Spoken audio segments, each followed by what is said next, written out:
Audrey's point of view. May pasalubong pala ako. Masaya na saad ni Audrey. Bumaba si Dustin sa bisig ko at sinipat ang dala ko. Wow, cake! Pero hindi ko pa naman birthday, Mama. Pinisil ko ang kanyang pisngi at kinuha ang cake. Inaakay ko siya papasok sa loob ng bahay. Makakakain ka na ng cake kahit hindi mo birthday. Talaga, Mama? Nangingislap ang mga mata sa tuwa na sambit niya. Binuhat ko si Dustin at pinaupo ng maayos sa upuan. Pinaghanda ko silang dalawa ni nanay ng cake na binili ko. Oo naman, gusto mo kada sahod ni Mama kakain ka ng cake? Yun ang pasalubong ko sa tuwing uuwi ako. Tuwang-tuwa na tumango ang anak ko at masayang kinain ang cake na hawak nito. Hindi naman masama kung pagbigyan ko ang gusto ng anak ko. Ngayon lang ito nangyari sa kanya, kaya habang kaya ko pang ibigay ang gusto niya, ibibigay ko sa abot ng makakaya ko. Matamis ang ngiti sa labi na kinain ko ang cake na binigay sa akin ng anak ko. Panay ang kwento niya ng kung ano-ano habang kumakain. Nakakatuwa kasi lahat ng nangyayari sa kanya, sinasabi niya sa akin, maliban sa pag-aaral niya. Hindi mo ba ikukwento kay Mama ang tungkol sa pag-aaral mo? Napangiti ako nang yumuko si Dustin, ng ulo sa tanong ko, na para bang nahihiya siya na sabihin sa akin yon. Kailangan pa ba yon, Mama? Inosenteng tanong niya. Oo naman, wala namang masama kung magkwento ka tungkol sa pag-aaral mo. Dapat nga maging proud ka na ipagsabi ang bagay na yon. Nakaramdam ako ng pag-aalala nang makita ang malungkot niyang muka. Tinutukso po kasi nila ako. Mahinang saad niya. Sabi nila hindi raw ako normal na bata kasi ang talino ko tapos 6 pa raw ang edad ko at alien daw ang tatay ko. Parang nasaktan ang puso ko nang marinig ang sinabi ng anak ko. Hindi naman niya kasalanan kung biniyayaan siya ng ganyang talino. At ang tungkol sa ama niya, kasalanan ko kung bakit wala akong maipakilala sa kanya dahil kahit ako mismo, hindi ko kilala ang tunay na tatay niya. Hinawakan ko ang kamay ni Dustin at ginawaran ng masuyong ngiti. Hindi totoo yung mga sinasabi nila. Ang swerte mo anak kasi binayayaan ka ng ganyang talino, katulad ng Tita Diana at Tita Bettina mo. Ang ganyang talento dapat ipinagmamalaki. Patunayan mo sa kanila na higit pa riyan ang kaya mo, na kahit ganyan ang edad mo. Hinaplos ko ang kanyang pisngi. Wala kang dapat ikahiya anak. At saka hindi alien ang tatay mo. Magiging ganito ka ba kapogi kung alien siya? Napangiti siya sa hirit ko. Ako noon, tumpulan ako ng tukso dahil mahina ang utak ko. Yun ang dahilan kung bakit nagsumikap akong mag-aral nang mapatunayan ko sa kanila na ang tinutukso nilang mahina ay nakatapos ng kolehiyo. Pero iba sa senaryo ng anak ko. Tinutukso siya dahil sa mura niyang edad. Iba na ang taas ng talino na meron siya. Saan ka pupunta? Nagtataka na tanong ko nang bigla siyang tumayo. Hindi naman kasi niya ugaling umalis sa harap ng hapagkainan na kapag hindi niya pa naubos ang kinakain. May kukunin lang po ko Mama, saglit lang po. Aniya tumakbo sa loob ng kwarto ko. Paglabas niya, bit-bit na niya ang kanyang bag. Inilapag niya yon sa ibabaw ng mesa at kinuha ang lahat ng mga notebook niya. 5-star po yan lahat Mama. Very good daw po ako sabi ni teacher. Masayang sambit ni Dustin habang binubuklat ang mga ito. Naluluha ang mga mata ko sa sobrang tuwa nang makita yon. Lahat perfect score. Maganda rin ang handwriting niya. Tama ang desisyon ko noon na buhayan siya. Kasi sa lahat ng kamalasang dumaan sa akin, siya lang ang bukod-tangi na swerte sa buhay ko. Sabi ni teacher, ako daw ang ilalaban nila sa contest, kaya lang hindi ako pumayag kasi baka malaki ang gastos. Si Mama na ang bahala doon anak. Bakit hindi ka muna nagsabi kay Mama at kay Lola Nanay? Napanguso siya. Sorry po Mama. Ginulo ko ang kanyang buhok. Sa susunod magsabi ka ha? Marahan siyang tumango at niligpit ang mga gamit niya. Bago bumalik sa kwarto, Nagpaalam muna siya sa akin na iidlip siya. Hinatid ko siya ng tanaw. Ang laki na niya. Ayaw na niyang tabihan siya sa pagtulog. 1 buwan pa lang akong nawala, Nay, pero ang laki na ng pinagbago ng anak ko. Hindi mapalis ang ngiti sa labi na saad ko. Baka sa susunod na pagbalik ko, ayaw na niyang magpabuhat sa akin. Sinabi mo pa, Audrey, nagmana rin sa lolo sa kasipagan. Nababahala nga ako sa anak mo kapag walang pasok kasi nandoon sa taniman, buong araw siyang nagtatrabaho. Hayaan niyo na, Nay, yun siguro ang kasiyahan niya. Huwag niyo lang hayaan na mapasobra at huwag din mabilad sa araw. Mahirap na baka magkasakit siya. Hindi ako mapapakali, lalo na't nasa malayo ako at hindi ko siya maaalagaan.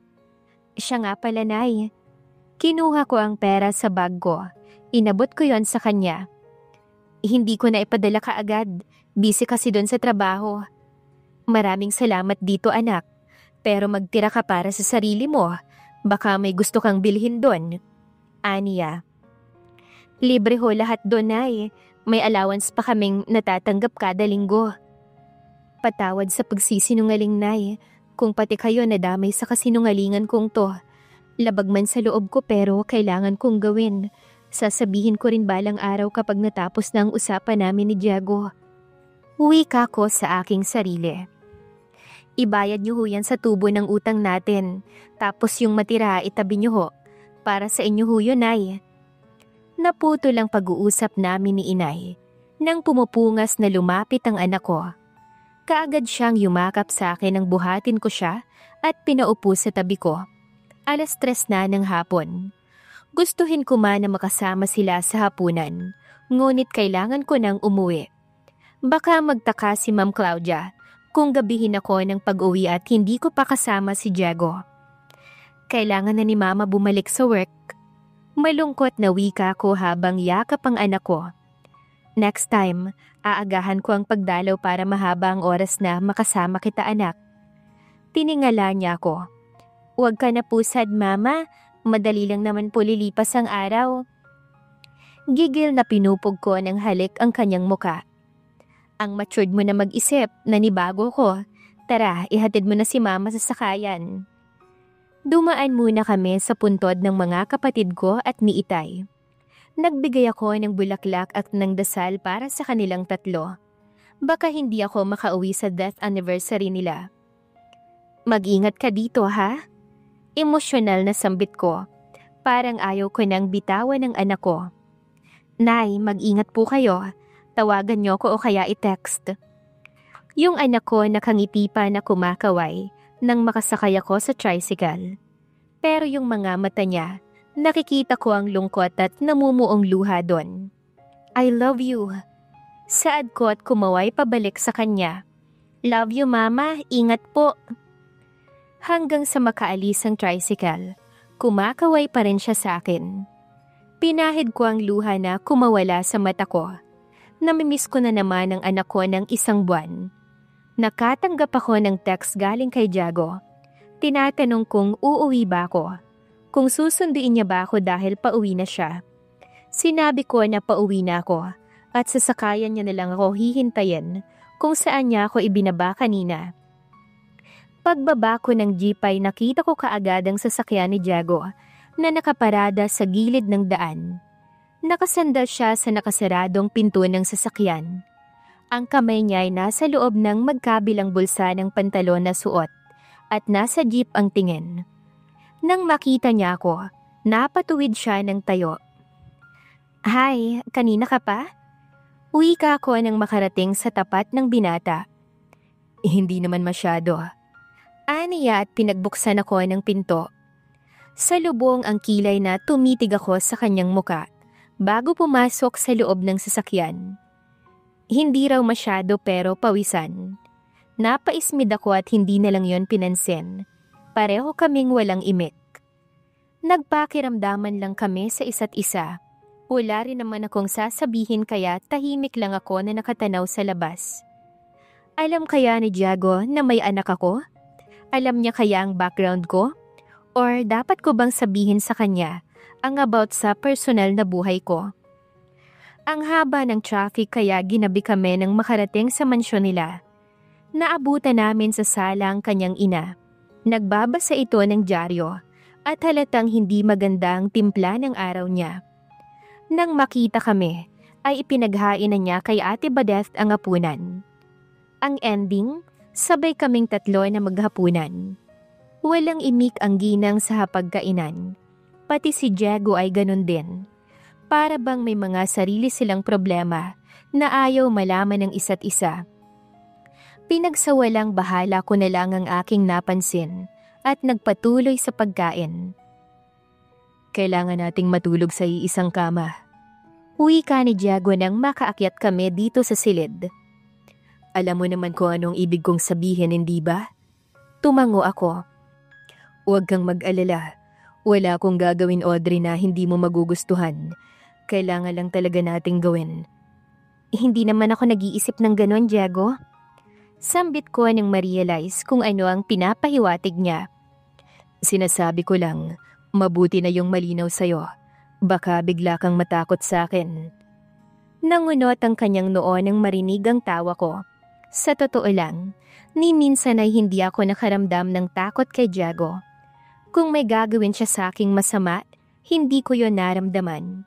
Ang palagi kong nararamdaman kapag kasama siya. Safe ako, kampante ako. Iyon ang nararamdaman ko. Pwede bang matulog sa kama mo na walang ligo? Katamad na pumasok sa loob. Yeah, it's fine. Hindi ko alam kung dala ba to sa pagod o sa sobrang busog dahil inaantok na ako. Ang lambot ng kama niya, ang komportable higaan, kaya hindi ko na malaya na nakatulog na pala ako. Nagising ako nang may tumama na bagay sa katawan ko. Pagmulat ko, nabungaran ko si Ma'am Claudia na nakapamaywang. Ang bagay na tumama sa akin ay handle ng mop at walis pamaypay, may basahan din. Kinabahan na bumangon ako. Hindi porket kasal na kayo ng anak ko, magfi-feeling reyna ka na, Audrey. Nakataas ang isang kilay na wika niya. Maglinis ka, magtrabaho ka dahil yan ang nababagay sa'yo. Wala ka nang pakinabang sa anak ko. Pati sa pamamahay ko wala kang pakinabang? Ano, mag-uubos ka na lang ng pera ng anak ko? Aba, magtrabaho ka. Pagtrabahuan mo ang bawat sentimo na binibigay sa'yo ng anak ko.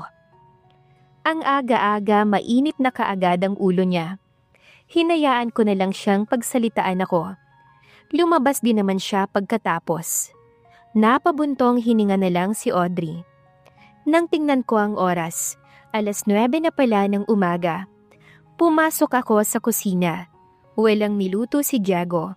Maaga siguro siyang umalis. Nagkape na lang ako at doon na lang sa ibaba na isipang mag-agahan. Habang nagkakape, nilinis ko itong silid ni Diego. Pati ang veranda, nilinis ko rin. Hindi ko rin pinalampas ang sliding door. Pinunasan ko rin yon. Nang matapos, sinunod ko ang wardrobe kung saan ako natutulog dati. Nanginginig ang katawan ko pagkatapos kong maglinis. Bit-bit ang walis, mop at basahan ay bumaba ako. Gulat at pagtataka ang rumihistro sa mukha ng mga kasambahay nang makita ko pagkapasok ko ng kusina. Kumakain sila ng tanghalian. Nilapitan ako ni Ate Badeth at kinuha sa akin ang bitbit ko. Bakit may dala ka nito? Tarantang sambit niya. Pwede ka naman magsabi sa amin kung magpapalinis ka. Kumapit ako sa braso niya upang kumuha ng suporta. Sus, maliit na bagay. Kaya ko namang maglinis at saka exercise din. Natatawa na sambit ko. Sa inyo na ako sasabay kumain. Hindi kasi makakauwi si Diego ngayon. Binigay ni Ate Badeth ang upuan niya sa akin. Kinuhanan niya rin ako ng plato at kutsara pati na ang baso. Naawa yata sa akin dahil halata sa itsura niya ang pag-aalala. Nilagyan niya ng kanin at ulam ang plato ko. Kumain ka na muna, Audrey. Kumain ka na rin, Ate Badeth. Salamat. Muntik pang malaglag ang kutsara na hawak ko sa panginginig dahil sa gutom. Ayoko nang magkasakit ulit. Bibigyan ko na naman ng alalahanin si Diego. Maaabala ko na naman siya gayong alam ko na busy siya. Nang matapos akong kumain, umakyat ako sa silid para maligo at nang makainom na rin ng gamot. Habang wala si Diego dito, kailangan kong magtrabaho nang wala akong marinig na salita kay Ma'am Claudia. Sanay ang katawan ko sa trabaho, pero ang magtrabaho buong araw nang walang kain, hindi ko kaya. Hindi ako sanay, kaya mabilis akong nanghina. Pagkalabas ko ng silid, nakasalubong ko si Ma'am Claudia. Iniyuko ko ang aking ulo pagbigay galang kahit hindi naman niya deserve yon. Lalagpasan ko sana siya nang magsalita siya na ikinatigil ko. Punasan mo ang mga railings nitong hagdan mula doon sa itaas hanggang doon sa ibaba. Maarte na saad ng ginang. At kapag nakarating sa anak ko na pinagtatrabaho kita rito, malalagot ka sa akin. Naiintindihan mo? Mariina wika niya. Marahan na tumango ako. Napahawak ako sa pader nang mapaatras ako nang banggain niya ako sa balikat at tuluyan akong tinalikuran. Hindi ko alam ang pasikot-sikot nitong bahay, kaya hindi ko alam kung saan siya pupunta. Humugot ako ng isang malalim na paghinga at sinunod ang utos niyang punasan ng mga railings ng hagdan. Nakakabingi sa katahimikan ang bahay na para bang malaki ang kasalanan mo kapag tumawa ka o kaya ay ngumiti sa pamamahay na to. Ang mga kasambahay nakatutok sa kani-kanilang trabaho. Bawal magtawanan, bawal magkwentuhan. Kapag nakita ka ni Ma'am Claudia, baka mawalan ka ng trabaho. Mula rito sa ikatlong palapag ng bahay, kita ko ang pamimilog ng mata at pagkaawang ng labi ni Jessa sa sala nang makita kong naglilinis. Sumeryoso ko nang tumahimik siya at nag-sign ng okay lang ako. Tumango siya at dumiretso sa loob ng kitchen. Sa laki at taas nitong hagdan, isang palapag pa lang ang natapos ko pero nangangalay na ang braso at hita ko. Marami kasing dekorasyon itong railings. Kailangan kong punasan isa-isa at masiguro na walang dumi na matira kundi lagot ako. Tumabi ako at tumigil sa ginagawa nang makita na paparating si Ma'am Claudia. Hindi ako makatingin sa kanya ng diretsyo sa takot at kaba. Huminto siya sa tapat ko. Bumalik ka na doon sa silid niyo, Audrey. Paparating na ang anak ko. Tandaan mo, huwag kang magkakamali na magsumbong sa kanya, kundi makikita mo ang hinahanap mo. Oo po, ma'am. Patakbo na bumalik ako sa aming silid.